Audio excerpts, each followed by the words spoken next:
हमनी के बनावे के रहल बथुआ पूरी।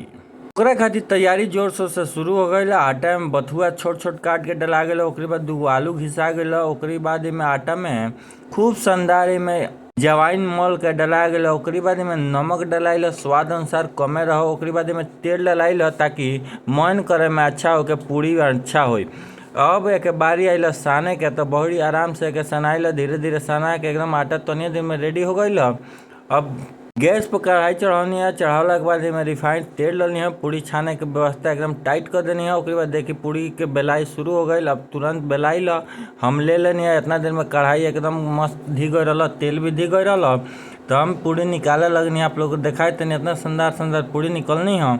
और आप लोग के आगे के भी कार्यक्रम दिखाते हैं। देखिए यही जब लगे खीर खातिर भी व्यवस्था होता, तो दूध में चावल धो के हम डाल देनी है। ओकरे बाद तन मन चला के छोड़ देनी है थोड़ी देर।